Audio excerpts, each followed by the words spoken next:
Hola, buenos días. Bienvenidos a Ambiente y Medio, el magazine verde de la televisión abierta argentina. Hoy recorreremos parte de la meseta chubutense para analizar el impacto social de un nuevo proyecto minero. Un viaje muy significativo si consideramos que esta provincia es la cuna de las luchas populares contra la megaminería en nuestro país. También hablaremos de uno de los grandes eventos ambientales del último año, el nacimiento de 2 yaguaretés silvestres en los esteros de Liberá. Todo un augurio para la biodiversidad, pues abre una nueva esperanza de volver a encontrar al predador tope de América en su hábitat perdido. Pero antes, pasamos por el top 3 de Ambiente y Medio. Hoy vamos a ver cuáles son los conflictos ambientales más importantes del planeta.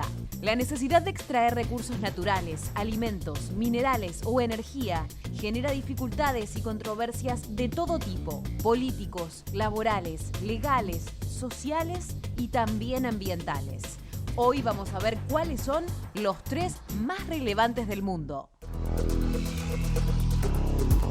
En el puesto número 3 se ubican los pueblos del cáncer. Como tantos países, China no encuentra solución al problema de los residuos. Un pueblo llamado Yongjing era una pequeña reserva rural con campos de arroz, vegetales y frutales, irrigados con agua limpia de las montañas. Hace 20 años fue ocupada por un basural de 34 hectáreas que entierra 1.000 toneladas de desechos diarios y que usa 2 incineradores. El agua se volvió densa y de color amarillento.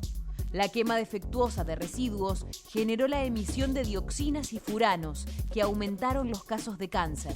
Junto con otros tantos, Yongjing integra la lista de los pueblos del cáncer. Al puesto número 2 se sube el derrame minero en Minas Gerais. La rotura de una presa en Brasil desencadenó en 2015 un derrame de 34 millones de metros cúbicos de lodo tóxico que mató a 19 personas y dejó a 600 personas sin hogar en un pueblo llamado Bento Rodríguez. Pero el lodo no se detuvo allí, sino que continuó desplazándose 700 kilómetros más hasta desembocar en el mar. En su recorrido contaminó 40 municipios, afectó el suministro de agua y exterminó la biodiversidad acuática y terrestre. Es considerado el mayor desastre ambiental en Brasil, producido por negligencia de una empresa.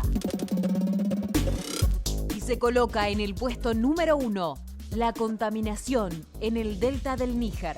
El río Níger es uno de los más afectados del mundo por la extracción de petróleo. El impacto ambiental y social en Nigeria es casi irreparable. La vegetación y las cosechas sufrieron la lluvia ácida. La contaminación ocasionó un aumento en los abortos, deformaciones congénitas, enfermedades respiratorias y casos de cáncer, según han denunciado. Las protestas sociales fueron inmediatas y generaron tal nivel de violencia que uno de sus líderes comunitarios fue asesinado, lo que originó un conflicto humanitario y ambiental de carácter internacional. Este fue el top 3 de la semana. ¿Lo viste? En Ambiente y Medio, periodismo aplicado a la ecología. Hola, bienvenidos a Ambiente y Medio. Hoy estamos en Chubut, en un lugar muy especial de la provincia de Chubut, en plena meseta patagónica. Estoy sentada sobre el Proyecto Navidad. ¿Qué es el Proyecto Navidad? Es la posibilidad de hacer minería a gran escala en esta meseta patagónica, en esta meseta chubutense.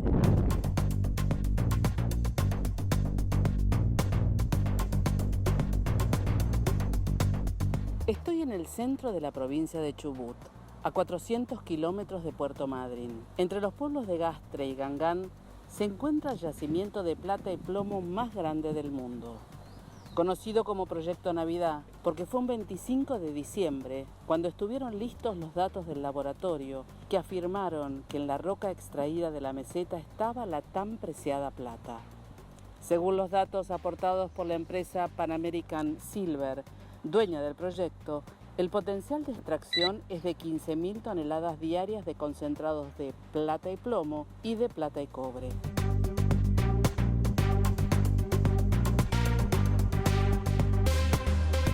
Mi nombre es Pedro Lefimí, soy asistente de medio ambiente trabajo acá en el proyecto Navidad y le quería mostrar este casing, que es donde se hizo una perforación para mandar a analizar qué valores tenía la roca de este casing. Y acá tenemos cobre, plata, sobre todo plata, y plomos también.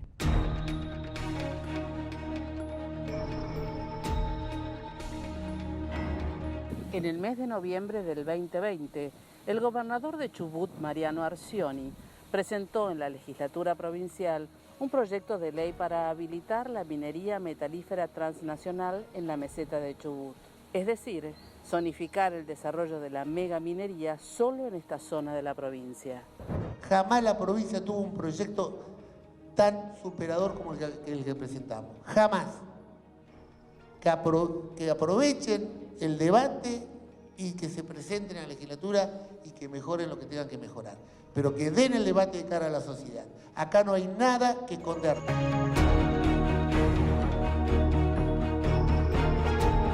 Recordemos que desde 2003, la Ley 5001 prohíbe la minería a gran escala con uso de cianuro para procesar los minerales en toda la provincia de Chubut.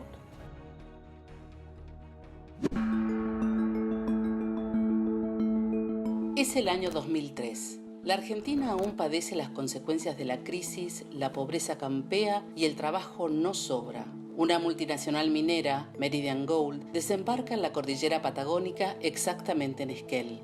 En agosto del 2002, cuando una inversión extranjera era recibida en el país con fanfarrias, Meridian Gold adquirió el yacimiento de oro y plata llamado El Desquite, a pocos kilómetros de un pueblo, hasta ese momento sinónimo de lagos, parques nacionales y pistas de esquí. Traen en sus alforjas espejos de colores con forma de empleo rentado. Prometen el progreso en forma de extracción de oro. Poco se conoce entonces de la minería a cielo abierto. Algunos vecinos, recelosos, buscan información. Descreen de los espejos de colores. Comienzan a leer acerca de la dinamita que vuela montañas, del cianuro. Escuchan por primera vez el concepto impacto ambiental. Pretenden calibrar cuál es el verdadero costo del progreso prometido. Contaminar el medio ambiente o el suelo donde uno vive es algo muy grave porque uno mismo se está matando en realidad. 30.000 habitantes tenía Esquel en ese momento, 6.000 estaban desocupados. Tenemos un acuerdo con la Cámara de Comercio de usar a proveedores locales, así que por lo tanto la economía se va a reactivar significativamente. Pero el temor, sustentado por informes de la Universidad de la Patagonia acerca del uso de elementos tóxicos, empezó a ser convocante. Se van a utilizar 180 toneladas de cianuro al mes, 6 toneladas de cianuro por día. Y por más que se traten o por más que se reciclen, es lo que se gasta. Y entonces, por más que le hagan un tratamiento al cianuro para, según ellos, que se produzcan productos no tóxicos, ese tratamiento no es del todo efectivo.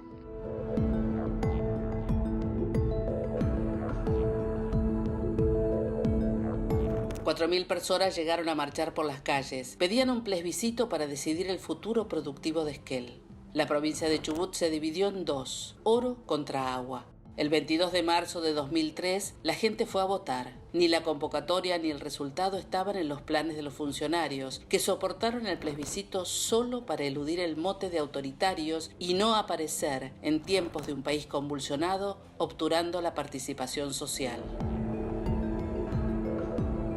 La votación no era obligatoria, ni su resultado vinculante. No obstante, el 70% de los empadronados fue a votar. Ninguna elección anterior, todas obligatorias, alcanzó semejante nivel de participación. 82% de los votos acompañaron la consigna no a la mina. El proyecto naufragó. Se había instalado en la realidad el hasta entonces demagógico concepto de licencia social. Meridian Gold no la tomó. Contundente en esta jornada histórica que vivimos en la ciudad de Esquel. Después vinieron las leyes que prohibirían la minería con cianuro, las puebladas de Andalgalá en Catamarca y de Famatina en La Rioja. Una nueva era, signada por la idea de que los pueblos son ciertamente artífices de su destino, había comenzado.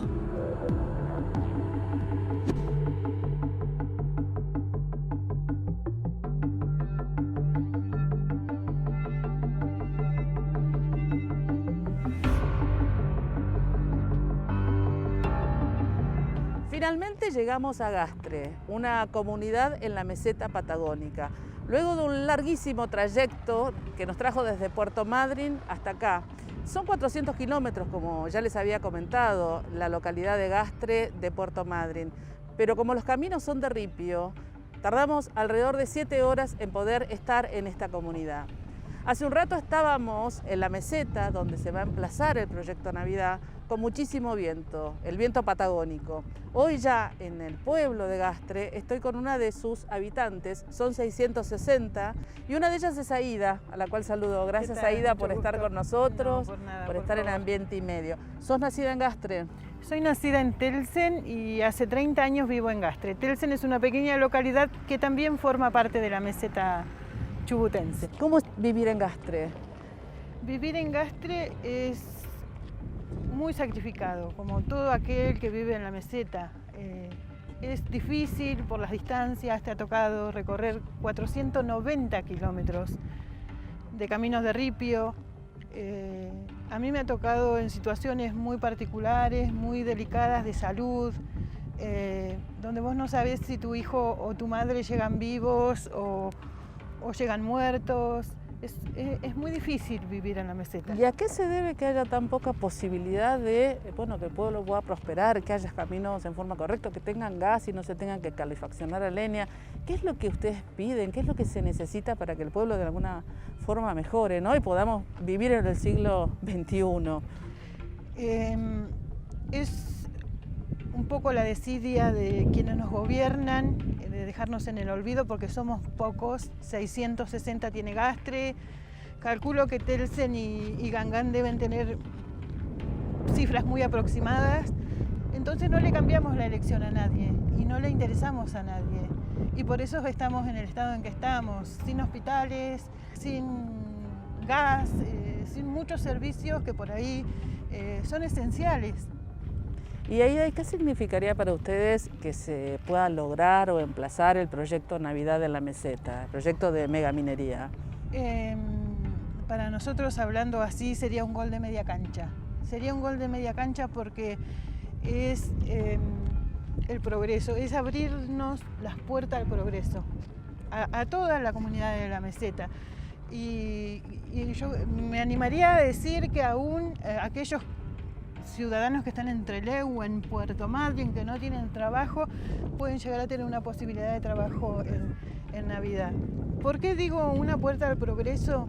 Porque nosotros vamos a darles nuestros minerales, pero también vamos a pedirles que nos dejen infraestructura, que nos dejen rutas, que nos dejen hospitales, porque no puede ser que estemos como en 1900, que una chica no pueda ir a colocarse un DIU al hospital. O sea, nuestros derechos humanos, ¿dónde están? Y a propósito de, vos recién nombraste, la gente que está en Trelew, la gente que está en la costa o la gente que está en la cordillera, digamos, los pueblos o las ciudades de esas dos puntas de Chubut, que le dicen no es no a la minería, ¿qué le dirías a ustedes que viven acá en este lugar tan alejado quizás del progreso o del buen desarrollo? ¿Qué le dirías? Primero, que conozcan el lugar, porque es muy fácil hablar desde la comodidad de su casa, en el centro o quizás desde otro punto. Tienen que venir, conocer. En lo posible, quédense a vivir unos 3 meses, a ver, mayo, junio, julio, a ver qué tal la pasan. El momento del invierno donde debe nevar, ¿no? Mucho. Con temperaturas de 20 grados bajo cero. Se te congela hasta la respiración. Y ahí ustedes no le tienen miedo a la contaminación, a que se pierda la biodiversidad, a que los animales, muy pocos por cierto, que hemos visto en el camino, no puedan subsistir con este emprendimiento, que es un poco la gente que está del otro lado lo que dice, ¿no es cierto? Ustedes no le temen a eso, no le temen a que terminen de trabajar en la minera, se vayan y no dejen nada, ¿no temen a eso? Vos sabés que no, no porque Porque si vos pones a alguien a trabajar en el patio de tu casa, que te corte el césped, que te arregle, vos vas a estar vigilando. Yo creo que, más allá de que por ahí nos tildan de los indios hay mucha gente capacitada para controlar. Nosotros podemos ejercer como organismo de control, yo me incluyo.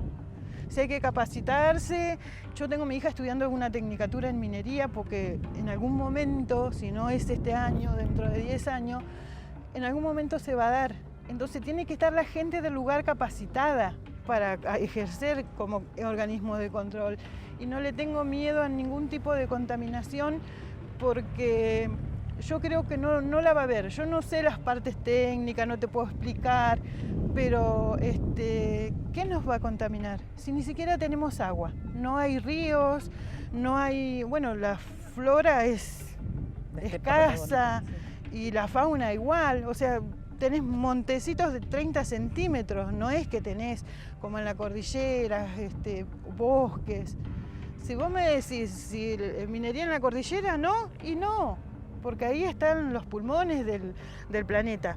Pero la meseta, no tenemos nada, además no tenemos nada. Si tuviéramos otro recurso, o si a alguien se le ocurre una alternativa, que nos la diga. Porque no es minería que sí porque sí, es minería como alternativa de trabajo hoy. Porque es el desarrollo. Yo creo que si no hay minería vamos a tener que armar los bolsos y mandarnos a mudar porque no nos queda otra.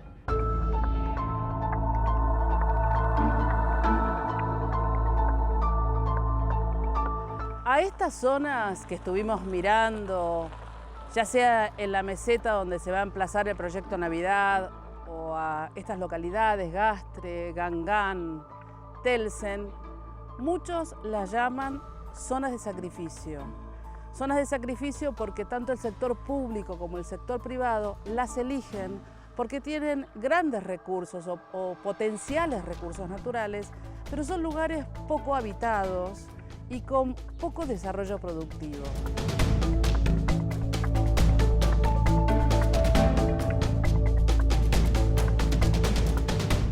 También está el no, como les decía antes. Ellos también protestan y ellos le dicen no a la megaminería. Vamos a ver qué es lo que tienen para decir. Estamos acá para apoyar al pueblo chubutense que se está movilizando en estos días de forma muy agitada porque vemos amenazada la naturaleza, vemos amenazada por las empresas mineras, por Pan American Silver Corp, que es una empresa que quiere explotar uranio, oro y otros metales en la meseta chubutense. Sabemos que la minería metalífera, sea con a cielo abierto, subterránea, es saqueo, es contaminación, es muerte. El gobierno tiene que respetar la 5001, tiene que respetar la iniciativa popular presentada por el pueblo y no pasarán. Cuando comenzó toda esta discusión allá por el 2013 y se consiguió la ley que prohíbe la megaminería, por supuesto que debatimos sobre las posibilidades productivas para la meseta, ¿no? Efectivamente, las hay muchas, ¿no?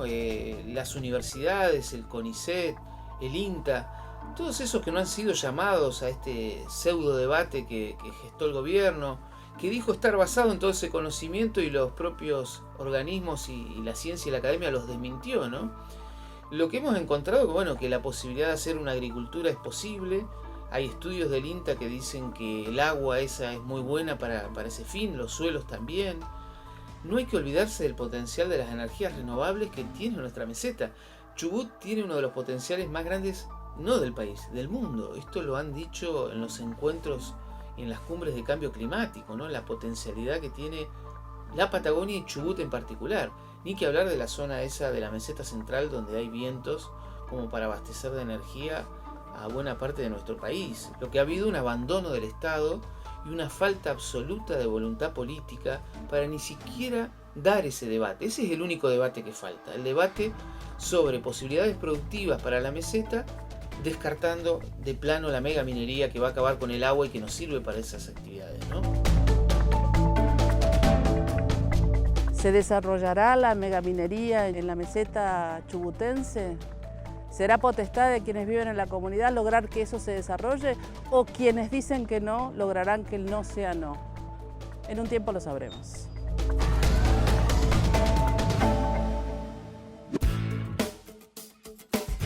Quédate por ahí, porque en un ratito vamos a celebrar uno de los acontecimientos ecológicos más importantes del último año. El nacimiento de los 2 primeros yaguaretés silvestres en los esteros de Liberá después de 70 años de extinción. El hecho tuvo repercusión mundial inmediata, porque se trata de un primer gran paso en el proceso de restauración de la biodiversidad a partir del regreso a su hábitat natural del predador tope del continente americano.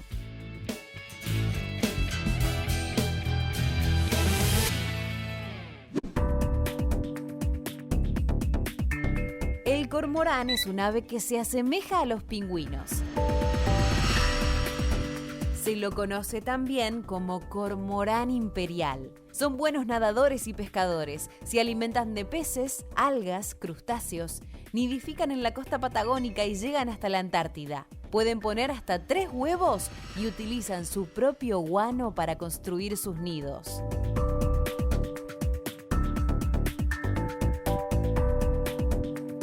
El cormorán gris fue incorporado a la categoría de especies casi amenazadas. En el agua, su mayor causa de mortandad proviene de la actividad pesquera en la que con frecuencia se lo captura accidentalmente en sus mallas y redes. En tierra, su amenaza principal radica en el disturbio que produce el turismo en sus colonias.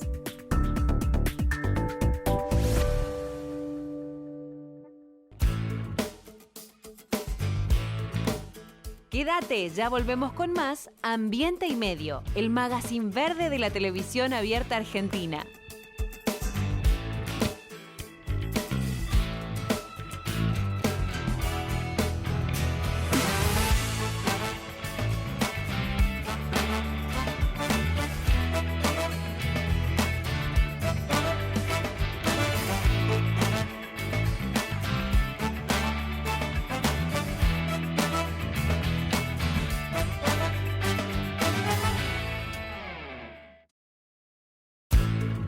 Seguimos con más Ambiente y Medio, periodismo al natural.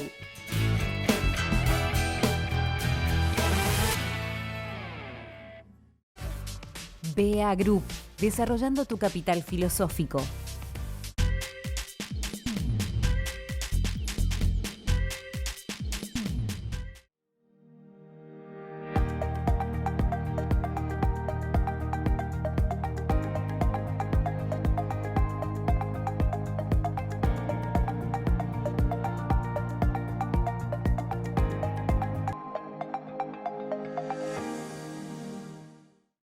Deiza, con más de 200 plantas instaladas en Argentina y Latinoamérica, es la empresa líder en el diseño y fabricación de maquinarias y equipamientos para la recuperación, transformación y valorización de los residuos sólidos urbanos. Deiza, la mejor alternativa tecnológica en soluciones ambientales.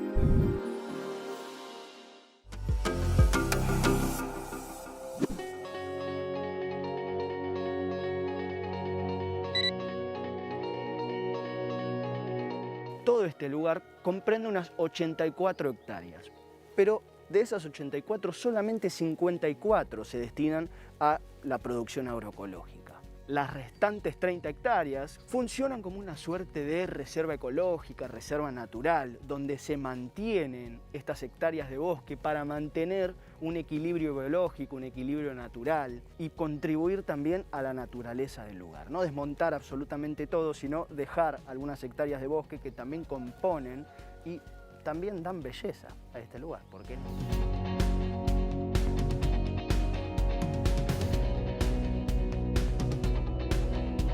Otra de las lindas particularidades que tiene esta colonia agroecológica es que además de los campos, de las frutas y verduras agroecológicas, de los productores, tenemos por ejemplo esto, una iglesia. Y del otro lado, si me acompaña la cámara, tenemos este edificio histórico. ¿Qué pasa acá? Se desarrolla una escuela primaria y secundaria para adultos con orientación agroecológica, lo cual es muy interesante porque ahí, además de darle una oportunidad a aquellas personas que no pudieron recibirse, sea primario o secundario, además se las provee de herramientas justamente para trabajar las tierras de forma sana y amigable con el medio ambiente. Para profundizar, para saber un poquito más de esto, hablamos con el profe, que es, como le dicen, al docente encargado de esta escuela primaria y secundaria. Así nos cuenta un poquito más qué es lo que pasa acá adentro. Para Luján este es un edificio muy conocido, es el ex Instituto Ramayón. Tiene mucha historia, incluso alguna historia negra durante la dictadura también. Lo último que fue un instituto para mujeres judicializadas o con problemas de adicciones, con hijos. Eso fue lo último que fue. Pero acá en Luján es como un edificio muy conocido, muy histórico, que hoy tuvimos la suerte nosotros de reconvertirlo en un proyecto educativo. Bueno, hay muchas proyecciones, ya te digo, hay una universidad pensada, la casa de la compañera campesina, de la mujer campesina acá. Hay muchos proyectos por hacerse.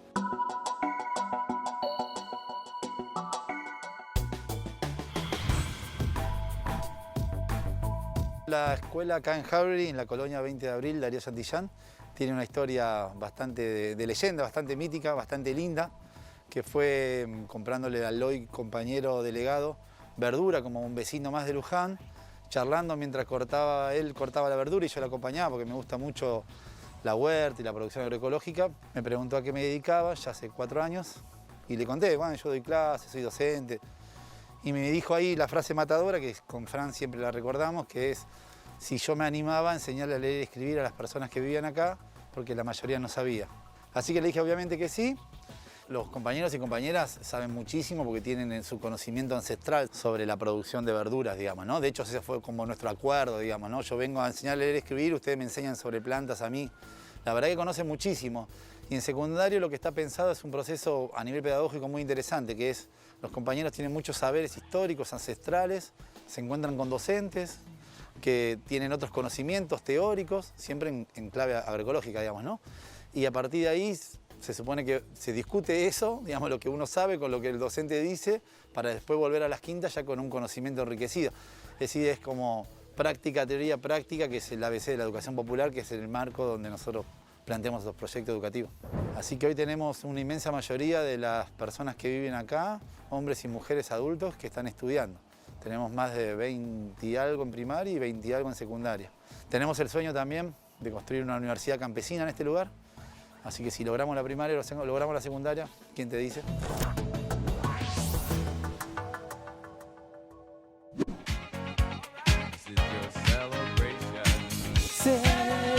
Celebration dance, come on. Celebration dance, come on. Sí, papá, hay que festejar. Volvieron, loco. Después de 70 años volvieron, loco. Así que alcen sus mates, alcen sus tazas de café, de té o de juguito, lo que sea que estén tomando, y brindemos porque hay que celebrar. Después de 70 años de extinción, el yaguareté, la verdadera fiera, volvió a rugir en Corrientes. Nacieron los primeros bebés de yaguaretés completamente silvestres en el Parque Iberá. Después de años y años de meticuloso trabajo, de adoptar distintos ejemplares de distintas partes del mundo, de monitorear las áreas y asegurarse de que estas áreas estén seguros para la reinserción, en el Parque Iberá vuelve a rugir el yaguareté. Se está repoblando de esta especie icónica, se está repoblando de su depredador tope. Tanto es el buen trabajo que ocurrió, tanta es la felicidad mundial, La felicidad es mundial. Tanto que la revista The Scientist publicó este ejemplo como un hecho histórico, como uno de los 3 mejores ejemplos mundiales en la reinserción de depredadores en su hábitat. Y ¿saben qué? Antes de que me vuelva loco, vamos a ver un clip y después les cuento un poquito mejor.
me calmé, un poquitito igual. Resulta que las reintroducciones no son nada fáciles y esto es impresionante, es muy emocionante. Para tener en cuenta, en las primeras etapas, los yaguaretés vivían en el centro de reintroducción del yaguareté. Acá vivían en la naturaleza y había intervención humana más que nada para mantenerlos sanos, para que estos yaguaretés empiecen a incorporar las habilidades silvestres. Por ejemplo, aprender a cazar. El núcleo fundacional de los yaguaretés silvestres consta de 2 machos y 3 hembras. En esta etapa fueron liberados a la silvestría, obviamente sin intervención humana, con algunas cámaras para poder monitorearlos y asegurarse de que estén vivos, de que esté todo más o menos en orden.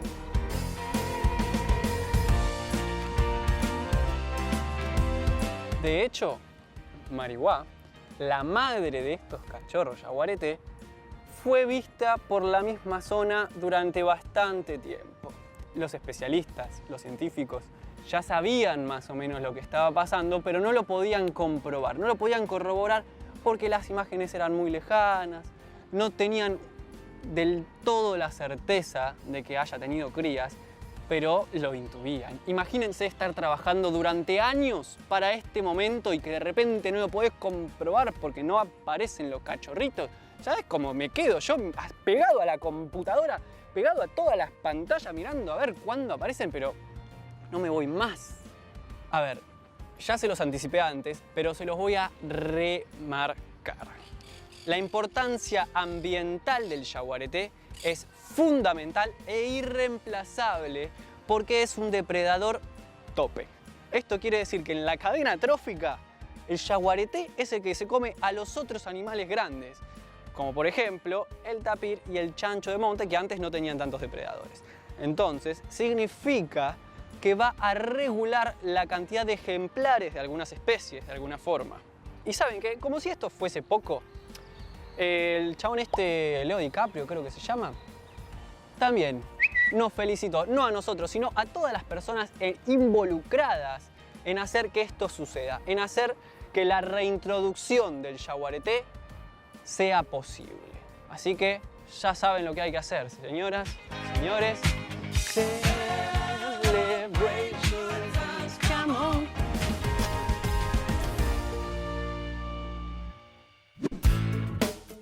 No te muevas de ahí. En el próximo bloque conversaremos con Gabriela Merlinsky, una investigadora argentina que estudia hace años la naturaleza, el origen y las consecuencias de los principales conflictos socioambientales de América Latina.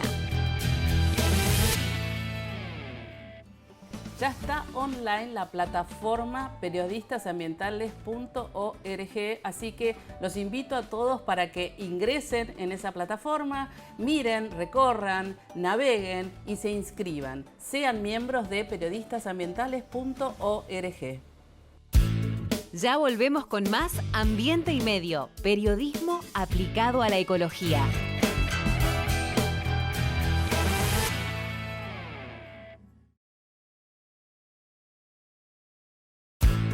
Seguimos con más Ambiente y Medio, periodismo en perfecto estado de conservación.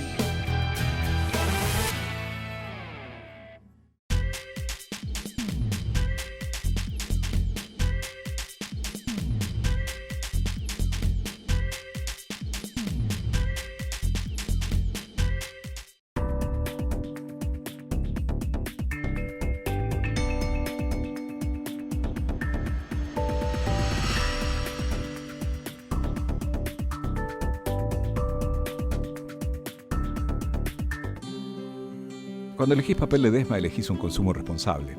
Porque nuestro papel se elabora a partir de la caña de azúcar, un cultivo renovable año a año. Elegí Ledesma, elegí cuidar el ambiente.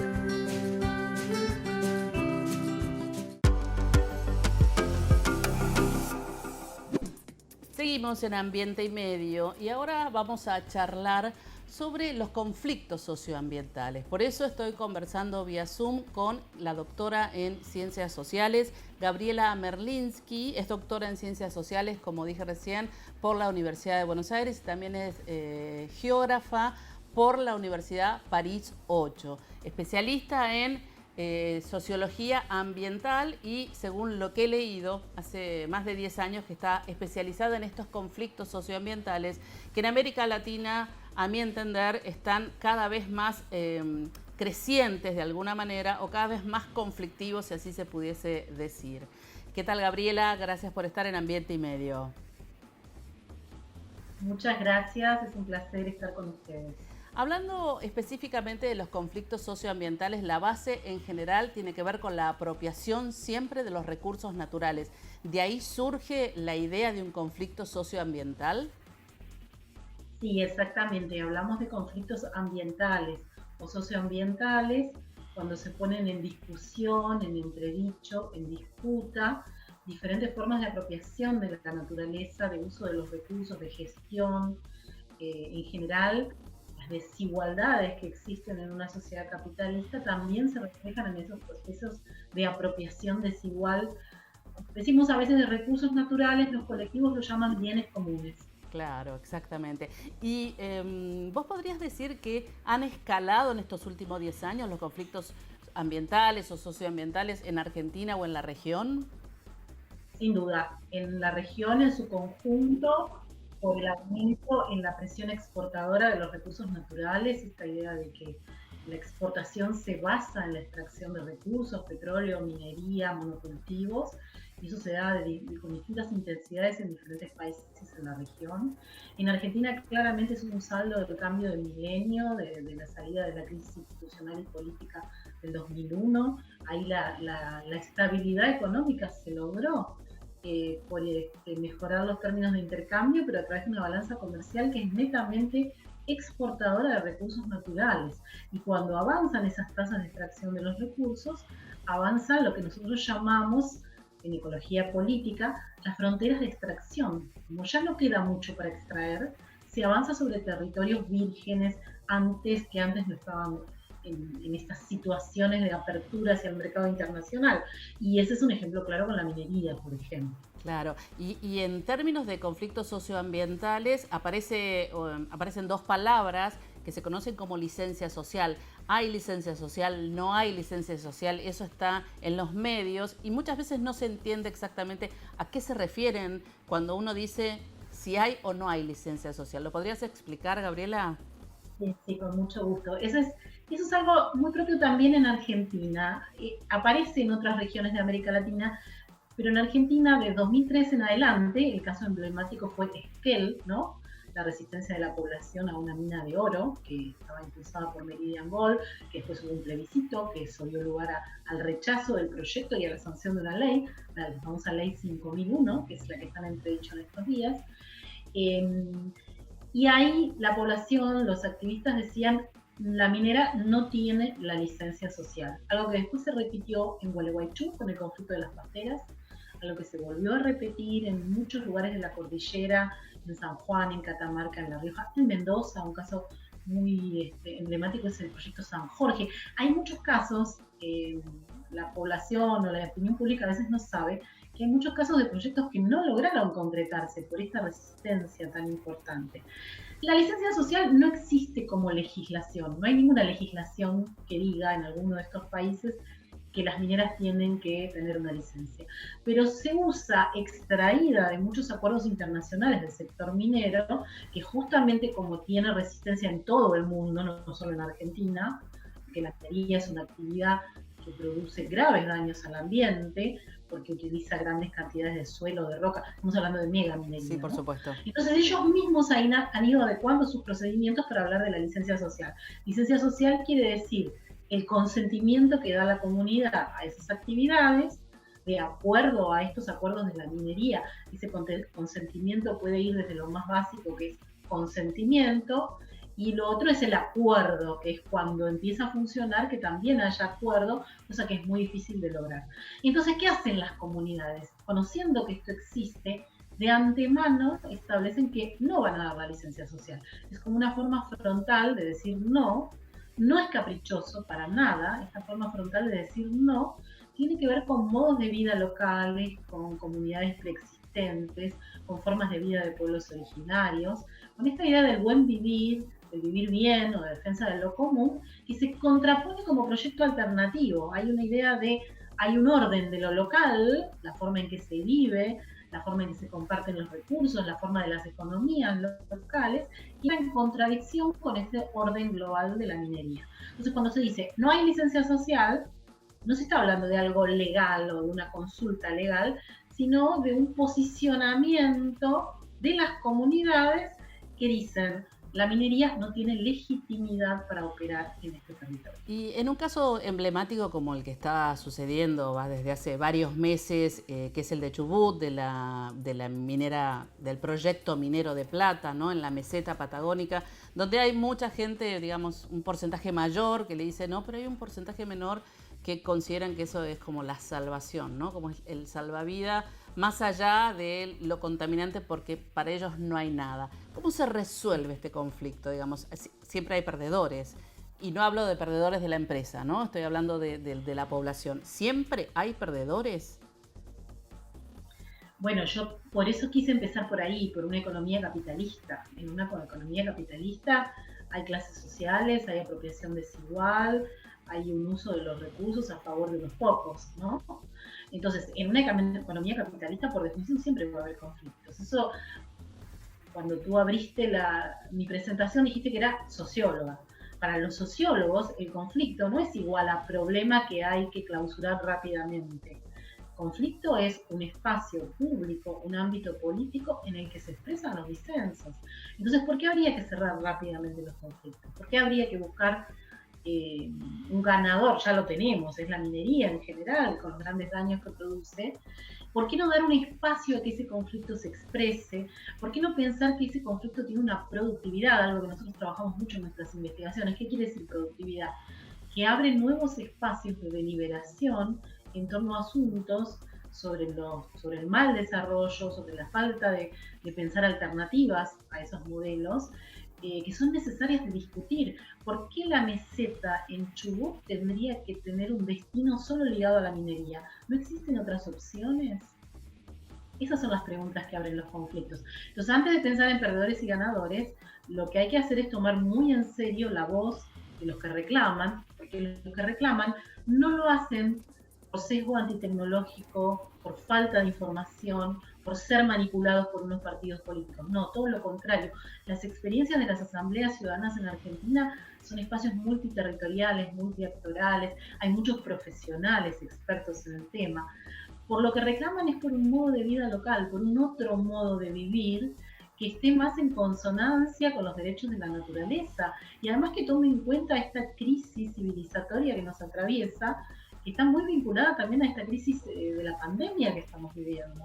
Si sabemos que hay escasez de agua, si sabemos que hay cambio climático, si sabemos que no se puede perforar el suelo sin tener en cuenta las condiciones de los acuíferos, ¿por qué no tomar en cuenta esto en discusión en un conflicto ambiental? De eso nos hablan los conflictos ambientales. La última, y esto relacionado al Estado, ¿no? Porque hablamos de distintos sectores, pero no hemos nombrado al Estado. ¿Cuál sería el rol del Estado en este conflicto ambiental? No particularmente en el de Chubut, en los conflictos ambientales. El Estado, en lo que tiene que ver con el gobierno nacional, está muy ausente porque en el fondo tiende a habilitar estos proyectos. Y en el caso de los gobiernos provinciales hay muchos conflictos cruzados. El ejemplo que tuvimos en fines de 2019 con Mendoza fue extraordinario, porque Mendoza es otro caso de comunidades que defienden un modo de vida local muy basado en el agua, porque la necesitan y mucho, ¿no? Claro, hay mucha conciencia, hay una cultura del agua, hay una memoria del agua, dicen los propios habitantes. Y ahí había un gobernador que había ganado por un porcentaje muy alto de los votos la gobernación y pensó que eso le daba licencia para dar de baja la ley antiminera. Y cuando lo hizo, tuvimos esa especie de gran movilización, estallido, revuelta de Mendoza, que fue muy importante en el año 2019. ¿Pero por qué se dio eso? porque antes había habido un trabajo muy activo de las organizaciones, de distintos colectivos, en incidir en el gobierno provincial para que haya esta ley y para que haya mecanismos de ordenamiento ambiental del territorio y para que haya criterios muy serios para evaluar ex ante la autorización de las actividades. Entonces ese mensaje del gobernador de dar de baja la ley era un mensaje de decir, bueno, ahora el Estado se retira de todos estos procesos previos, donde hubo una cierta institucionalidad que estaba de abajo hacia arriba. Entonces, en la medida en que esa institucionalidad no se respete, algo de eso está pasando en Chubut, viene pasando, ¿no? 2 iniciativas populares que fueron abortadas, una ley que se quiso cambiar hace 2 años en el marco de una campaña electoral respecto de la cual el candidato a gobernador perdió las elecciones, muchas denuncias de presuntas coimas a diputados para querer sancionar leyes a favor de la minería. Todo eso es una forma de presencia del Estado que no solo es muy dañina en términos de protección de lo común, sino que abre muchos problemas para la democracia, ¿no? Muchos de estos conflictos ponen en discusión qué tipo de sociedad queremos y cómo se va a tomar en cuenta la voz de los ciudadanos en estos conflictos. ¿Para qué queremos una constitución que dice que el derecho al ambiente sano es un derecho colectivo si después eso no se toma en cuenta? Sí, después no se respeta. Gabriela, muchas gracias, muy claros tus conceptos, así que seguramente te vamos a estar llamando en alguna otra oportunidad para que seas parte también de Ambiente y Medio. Muchas gracias. Bueno, muchísimas gracias, sea un placer. Gracias a vos. Nosotros seguimos con más Ambiente y Medio. ¿Alguna vez escucharon hablar de la revolución de los cocos? No se trata de que un día los cocos cobraron vida y decidieron tomar a todas las palmeras del mundo, llegaron a Santa Fe y terminaron bailando cumbia. No va por ahí, no. Sino que es la historia de una revolución ambiental. Y también es el documental que les voy a recomendar hoy, La Revolución de los Cocos. Es una historia que arrancó en 1967, cuando la empresa británica Rio Tinto Zinc desembarcó en Bougainville, una isla que en ese momento pertenecía a Australia, y esta empresa quería hacer un mega emprendimiento minero y lo hizo destruyendo completamente el paisaje natural de la isla, contaminando los ríos y el suelo y desplazando a sus habitantes. Es más, los habitantes tuvieron que construirse nuevas casas en otro lado y la empresa ni siquiera los indemnizó, ni siquiera les construyó una escuela. Pero un día los habitantes se cansaron de estos malos tratos y dijeron, loco, hasta acá llegamos. Fueron a hablar con los CEOs de la empresa para pedir una compensación por la destrucción de su lugar de residencia. Y resulta que esta gente se les cagó de risa en la cara. Y eso fue un grave error. Porque a partir de ahí, los habitantes se empezaron a tomar las cosas muy en serio. Tanto que entraron a la mina, la empezaron a destruir. El estado de Papúa Nueva Guinea, que ya era para entonces a quien pertenecía Bougainville, mandó al ejército a reprimir a todos los manifestantes, les hizo un bloqueo por 7 años, en el cual obviamente a la isla no entraban ni medicamentos, ni combustible, ni comida. ¿Y qué hicieron los habitantes de Bougainville? No solamente sobrevivieron, sino que usando técnicas ecológicas pudieron superar todos los contratiempos que tuvieron en esos 7 años y más. Con técnicas ecológicas me refiero a que, por ejemplo, el coco fue el símbolo de la revolución porque usaban todas las partes del coco, ya sea para alimentarse, para fabricar alimentos y hasta combustible. Así que es una historia maravillosa realmente. Cuando vean el documental o cuando se pongan a investigar un poco más, van a ver que hay un montón de detalles que no les estoy contando porque no los quiero spoilear, pero es increíble. Así que una verdadera revolución ambiental, la revolución de los cocos.